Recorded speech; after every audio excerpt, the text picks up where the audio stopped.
నమస్తే. Welcome to Telugu రాజ్యం. ప్రస్తుతం మనతో పాటు ఉన్నారు కాంగ్రెస్ పార్టీ సీనియర్ నాయకులు, మాజీ రాజ్యసభ సభ్యులు డాక్టర్ తులసిరెడ్డి గారు ఉన్నారు. నమస్కారం తులసిరెడ్డి గారు. నమస్తే. నమస్తే. ముఖ్యంగా అమరావతి రెండో విడత ల్యాండ్ పూలింగ్ ని ఎలా చూడొచ్చు అంటారు?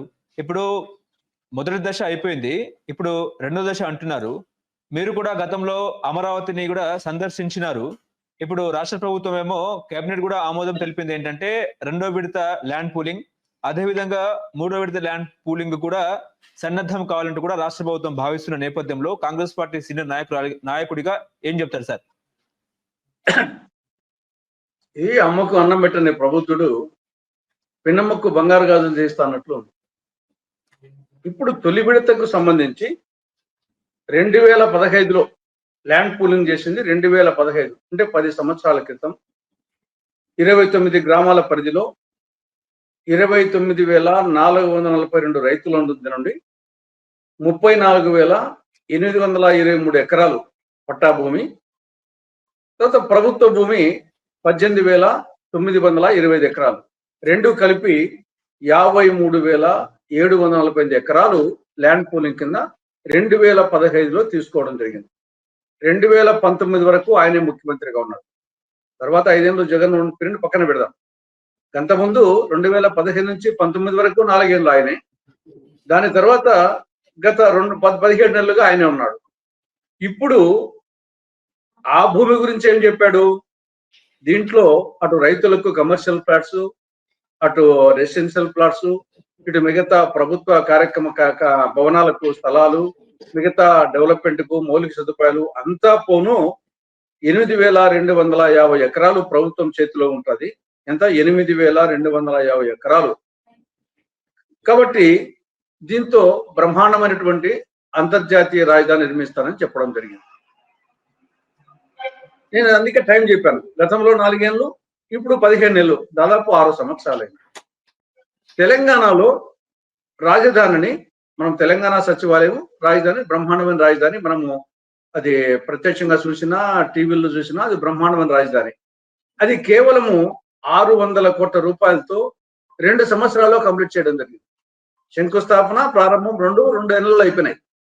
2021 ప్రారంభించారు, 23లో అయిపోయి చేశారు. కేవలం 600 కోట్లు. ఇక్కడ గతంలో 4 ఏళ్ళు ఈయనే ఉన్నాడు, ఇప్పుడు 15 నెలలు, ఇంకా అక్కడ అతిగతి లేదు. కాబట్టి ఆ యొక్క ఆల్రెడీ సేకరించినటువంటి 53,748 ఎకరాలు చేతిలో ఉంది. దాని గురించి ఆలోచించకుండా ఇప్పటికీ ఆ రైతులకు వాళ్ళకు కమర్షియల్ ప్లాట్స్ లో కానీ రెసిడెన్షియల్ ప్లాట్స్ లో కానీ వాళ్ళకు ఇంకా వాళ్ళ ప్లాట్స్ ఎక్కడ ఉన్నాయో కూడా వాళ్ళకు చూపించలేదు. అక్కడ వచ్చేసి మౌలిక సదుపాయాలు లేవు, లేఅవుట్స్ వచ్చేసి తయారు చేయలేదు. కాబట్టి వాళ్ళు నివాసం ఉండేదానికి లేదు, ప్లాట్స్ కట్టుకునేదానికి లేదు, భూములు అమ్ముకునేదానికి లేదు. వాళ్ళ భూములు ఎక్కడో వాళ్ళకే ప్లాట్స్ తెలియని పరిస్థితిలో ఉన్నారు. ఇంకా అటువంటి పరిస్థితుల్లో దాని గురించి ఆలోచించకుండా ఇంకా అదనంగా వచ్చేసి 44,677 ఎకరాలు ఇంకా కావాలా. దాంట్లో రెండో విడత పూలింగ్ కింద 20,494 ఎకరాలు రెండో విడత కింద, మిగతా 24,000 చిల్లర మూడో విడత కింద తీసుకుంటామని చెప్పడం ఇది ఒక ఏమాత్రము సమంజసం కాదు. ఉన్నదాన్ని వచ్చేసి కంప్లీట్ చేసేసి దాన్ని అక్కడున్న రైతులకు వచ్చేసి వాళ్ళకు ప్రయోజనం కలిగించే ఆటోమేటిక్ గా నెక్స్ట్ ల్యాండ్ పూలింగ్ కు అవసరం అనుకుంటే ప్రజలు ముందుకు వస్తారు. ఇప్పుడు ఏం అవసరం వచ్చింది? నీ చేతిలో ఉండింది ఇంకా వచ్చేసి పర్మనెంట్ రాజధానికి, పర్మనెంట్ అసెంబ్లీకి, పర్మనెంట్ హైకోర్టుకు, ఇంకా గునాది స్థాయిలోనే, బేస్మెంట్ స్థాయిలోనే ఉన్నాయి. మిగతా కొన్ని ఎమ్మెల్యే క్వార్టర్స్, మంత్రుల క్వార్టర్స్ అవి కొంచెం అడ్వాన్స్ స్టేజ్ లో ఉన్నాయి. కానీ మిగతా మౌలిక సదుపాయాలు కానీ, రెసిడెన్షియల్ పార్ట్స్ కానీ, కమర్షియల్ పార్ట్స్ కానీ, permanent secretariat, permanent assembly, permanent high court, ఇవన్నీ కొన్ని మొదలే పెట్టలేదు, కొన్ని బేస్మెంట్ స్థాయిలో ఉన్నాయి.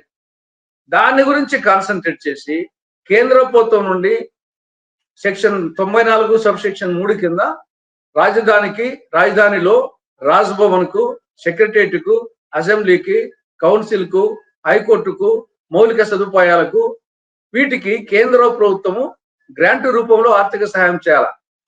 దానికి ప్రయత్నం చేసి ఇవి కంప్లీట్ చేయకుండా ఆయన అనవసరమైనటువంటి చేతిలో ఏ bird in hand is worth two in the bush అన్నారు. చేతిలో ఉండే భూమి దాన్ని వదిలిపెట్టేసి దాన్ని డెవలప్ చేయకుండా లేని దాని గురించి ఊరిక అరచేతిలో వైకుంఠం చూపిస్తూ, అరచేతిలో కైలాసం చూపిస్తూ, గాలి మెడలు కట్టిస్తూ ఆ గాలి మెడలో నివసిస్తా ఉన్నాడు చంద్రబాబు నాయుడు గారు. ప్రజలను కూడా రాజధాని పేరుతో రాష్ట్రాన్ని అప్పుల కుప్ప చేసి పెట్టారు. ఇప్పటికే రాజధాని పేరు చెప్పి 31,000 కోట్ల రూపాయలు ఆల్రెడీ అప్పు తెచ్చారు. మళ్ళా ఇప్పుడు 32,500 కోట్లకు మళ్ళా టెండర్ వేశారు. అప్పు మొత్తము కేవలం రాజధాని కోసమే 63,500 కోట్ల రూపాయలు అప్పు చేసి ఇది రాష్ట్ర ప్రజల మీద అప్పుల కుప్ప చేసి అప్పులు ఆంధ్రప్రదేశ్ చేస్తున్నారు. కాబట్టి కేంద్రం నుండి గ్రాంట్ తెచ్చుకోకుండా రాష్ట్రాన్ని అప్పులమయం చేస్తూ ఆడ ఆల్రెడీ భూములు ఇచ్చిన రైతులకు న్యాయం చేయకుండా దుబారా, విపరీతమైన దుబారా. తాత్కాలిక సచివాలయానికేమో 1,151 కోట్లు ఖర్చు పెట్టారు ఆల్రెడీ. తర్వాత ఇప్పుడు శాశ్వత భవనానికి 4,689 కోట్లు అంట. తాత్కాలికంకు 1,150 కోట్లు అంటే పరిపాలన సాగుతూ ఉంది గత 10 ఏళ్లుగా. మళ్ళా పర్మనెంట్ దానికి 4,689 కోట్లు అంట. తెలంగాణలో పర్మనెంట్ సచివాలయానికే, బ్రహ్మాండ సచివాలయానికే కేవలము 616 కోట్లు 2 years లో. దీనికి తాత్కాలిక సచివాలయానికి 1,151 కోట్లు, పర్మనెంట్ సచివాలయానికి 4,689 కోట్లు. ఈ దుబారాగా ఏమనాలా? కాబట్టి ఒకవైపు దుబారా, ఒకవైపు అప్పు, ఒకవైపు మళ్ళీ ఏమి సెల్ఫ్ ఫైనాన్స్ అని చెప్పాడు. అయితే ఆయనే ఇది సెల్ఫ్ ఫైనాన్స్, మా ప్రభుత్వం మీద బడ్డనే పడదు, అప్పులకు అవసరమే లేదు, ఈ 8,250 ఎకరాల చేతిలో ఉంటుంది, దాన్ని అమ్మడం ద్వారా అంటే రియల్ ఎస్టేట్ వ్యాపారం చేయడం ద్వారా కొన్ని కోట్ల రూపాయలు వస్తుంది. ఆ కోట్ల రూపాయలతో అమరావతిని డెవలప్ చేయొచ్చు, ఇంకా రాష్ట్రం అంతా ఖర్చు పెట్టి డెవలప్ చేయొచ్చు. కాబట్టి సెల్ఫ్ ఫైనాన్సింగ్ ప్రాజెక్ట్ అన్నాడు. ఇప్పుడేముంది? సెల్ఫ్ ఫైనాన్స్ లేదు, దుబారా, అప్పు, మళ్ళీ ల్యాండ్ పూలింగ్ అనేది మళ్ళీ కొత్తగా ల్యాండ్ పూలింగ్. ఏ కోణంలో చూసినా అది ఒక పిచ్చి తుగ్గుల వ్యవహారంగా ఉంది. ఇది రాష్ట్రానికి సంబంధించి రాష్ట్రాన్ని అప్పుల కుప్ప చేసి అగమ్య గోచరం చేసి పెడుతున్నారు. ఈయన ఏదో ప్రజా రాజధానే కావాల్సింది, ఒక అంతర్జాతీయ నగరమా? నువ్వు ఒక రాజధాని నిర్మించా, ఆయన అంతర్జాతీయ నగరాన్ని నిర్మిస్తానంట. నగరాన్ని నిర్మించమని ఎవరు చెప్పారు? రాజధాని నిర్మించమని చెప్తున్నారు, ప్రజా రాజధాని. కాబట్టి రెండోసారి ల్యాండ్ పూలింగ్ ఇప్పుడు అనవసరం. ఇప్పుడు ముందు చేతిలో ఉన్న భూమిని డెవలప్ చేసి భవిష్యత్తులో అవసరమైతే అప్పుడు చూసుకోవచ్చు. అప్పుడు ఆటోమేటిక్ గా దీన్ని డెవలప్ చేసినాక రైతులు సంతోషంగా ఇస్తారు. తర్వాత అది గన్నవరం విమానాశ్రయం కోసం, అంతర్జాతీయ విమానాశ్రయం కోసం. ఆల్రెడీ గన్నవరం విమానాశ్రయం ఉంది. హైదరాబాద్ లో అంతర్జాతీయ విమానాశ్రయానికి సిటీకి ఎంత దూరం ఉంది? అంతకంటే ఇంకా తక్కువ ఉంది గన్నవరము అమరావతికి. ఆల్రెడీ ఒక విమానాశ్రయం, దాన్ని డెవలప్ చేయకుండా విభజన చట్టంలో ఆల్రెడీ ఉంది. విభజన చట్టంలో విశాఖ, విజయవాడ, తిరుపతి విమానాశ్రయాలను అంతర్జాతీయ విమానాశ్రయం స్థాయికి తీసుకోవాలని చట్టంలోనే ఉంది. కాబట్టి నువ్వు గన్నవరం విమానాశ్రయాన్ని అంటే విజయవాడ విమానాశ్రయాన్ని అంతర్జాతీయ విమానాశ్రయంగా చట్టబద్ధంగా చేస్తే సరిపోయానికి దాన్ని గాలి వదిలిపెట్టేసి ఇక్కడ మళ్ళీ అంతర్జాతీయ విమానాశ్రయం అంట, రైల్వే స్టేషన్ అంట, దానికి మళ్ళా ల్యాండ్ పూలింగ్ అవసరం అంట. కాబట్టి గవర్నమెంట్ చేసేది ఏమాత్రము సమంజసం కాదు కాదు కాదు. ఇప్పుడు ముఖ్యంగా ఏంటంటే వాళ్ళు 2,500 ఎకరాల్లో అంతర్జాతీయ స్పోర్ట్స్ సిటీ ఏర్పాటు చేయాలని నిర్ణయించినట్టు కూడా నిన్న సీఎం గారు తెలిపారు. నిజమే అంటారా? ఇప్పుడు ఇవన్నీ పూర్తిగా ప్రారంభోత్సవాలకు వస్తే మనం నమ్మొచ్చు, కానీ ఎంఓయూల కాడ, శంకుస్థాపనల కాడ మధ్యలో కొంత వర్క్ చేస్తానే అయిపోయినట్టు కాదు. దానికి బెస్ట్ ఎగ్జాంపుల్ ప్రధానమంత్రి గారు ఉద్దండరాయనపాలెం దగ్గర 2015లో విజయదశమి నాడు ఆయనే యమునా నది నీటిని, పార్లమెంటు మట్టిని తీసుకొచ్చి శంకుస్థాపన చేశాడు 2015లో. అటువంటి శంకుస్థాపన చేసడానికే అతిగతి లేదు ఇంతవరకు. కాబట్టి అటువంటి పరిస్థితుల్లో తర్వాత ప్రధానమంత్రి గారే తిరుపతి సభలో ప్రత్యేక హోదా గురించి 5 ఏళ్ళు కాదు 10 ఏళ్ళు ఇస్తామని చెప్పారు. దానికి పంగనామాలు పెట్టారు. ఆల్రెడీ కాళహస్తి దగ్గర మన్నవరం ప్లాంట్ విద్యుత్ పరికరాల ప్రాజెక్టు మన్మోహన్ సింగ్ గారి హయాంలో దాన్ని ప్రారంభిస్తే ఈ గవర్నమెంట్ వచ్చిన తర్వాత దాన్ని మూసేసింది. అటువంటి పరిస్థితుల్లో ఏదో ఎంఓయూ అయితానే, శంకుస్థాపన అయితానే ఏదో మొత్తం అయిపోయింది, ఆల్రెడీ వచ్చేసారు, ఇన్ని కోట్ల రూపాయలు పెట్టుబడి పెట్టారు, ఇన్ని ఉద్యోగాలు వచ్చినాయి అని మనం పూర్తిగా నమ్మాల్సిన అవసరం లేదు.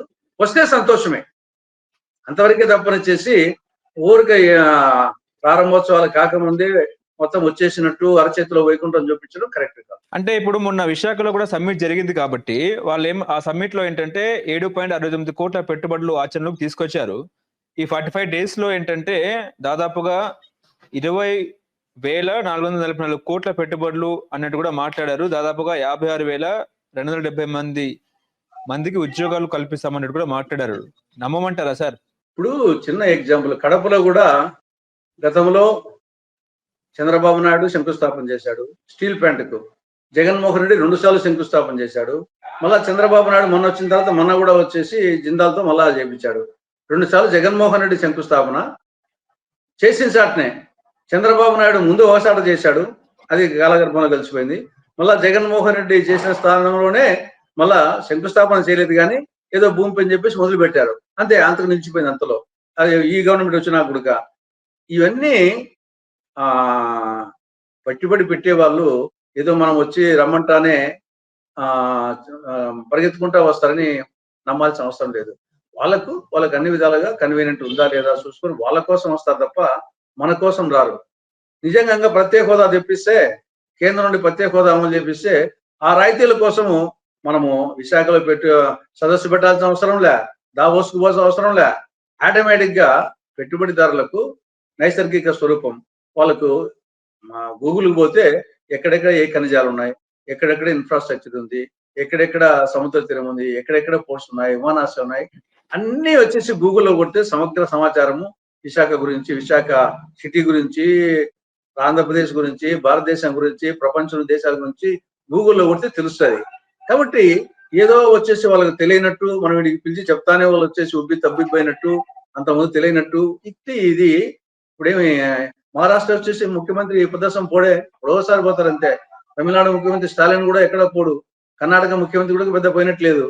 మరి వచ్చేసి కర్ణాటకలో పరిశ్రమలు కానీ, బెంగళూరు కానీ, చెన్నై కానీ, బాంబే కానీ, పూణే కానీ ఏమంటున్నా రాండి రాండి రాండి ప్రతి సంవత్సరం దావోస్కు పోవడము, ఇవన్నీ వచ్చేసి ప్రచారానికి పనికొస్తాయి తప్ప దీని నిర్దిష్టంగా అక్కడ మనము రాయితీలు ఏమన్నా ఉంటే, ఇప్పుడు ప్రత్యేక హోదా వచ్చిందనుకోండి, ఆటోమేటిక్ గా రాయితీలు వస్తాయి, సెంట్రల్ గవర్నమెంట్ రాయితీలు వస్తాయి. ఆ రాయితీల కోసం పెట్టుబడిదారులు ప్రభుత్వం పెడతారు. ఇక్కడ మ్యాన్ పవర్ ఉందా, ఇన్ఫ్రాస్ట్రక్చర్ ఉందా, తర్వాత వచ్చేసి రా మెటీరియల్ ఉందా, ఇవన్నీ బేరీజ్ వేసుకొని వాళ్ళు పరిశ్రమలు పెడతారు తప్ప మనం వచ్చేసి రండి రండి రండి రండి మా ఇంటికి రండి మా ఇంటికి రండి అంటే పెట్టుబడి పెట్టే వాళ్ళు ఊరికైతే వస్తారు, కానీ ఎంఓఈ చేస్తున్నారు వస్తారు. తర్వాత పెట్టుబడి పెట్టి మొదలు పెట్టేటప్పుడు తెలుస్తుంది వాళ్ళకి వచ్చేసి అన్ని కోణాల్లో ఆలోచన చేస్తారు. కాబట్టి ముందు రాయితీ ప్రత్యేక హోదా తెప్పించే దాని మీద, తర్వాత ఇక్కడ వాళ్ళకి కావాల్సినటువంటి ఈ యొక్క స్కిల్డ్ మ్యాన్ పవరు, ట్రాన్స్పోర్టేషను, మౌలిక సదుపాయాలు, రా మెటీరియల్, దాని మీద విద్యుత్ శక్తి, నీరు, దాని మీద కాన్సన్ట్రేట్ చేయాలా.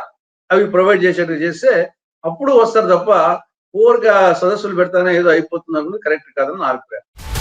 హలో, తెలుగు రాజ్యం ఛానల్ చూస్తున్నారా? సామాజిక, రాజకీయ, జీవన చిత్రణే తెలుగు రాజ్యం. అతిశయోక్తులు, అసత్యాలు ఉండవు. రాజకీయ కోణం కాదు, ప్రజా కోణమే కొలబద్ద.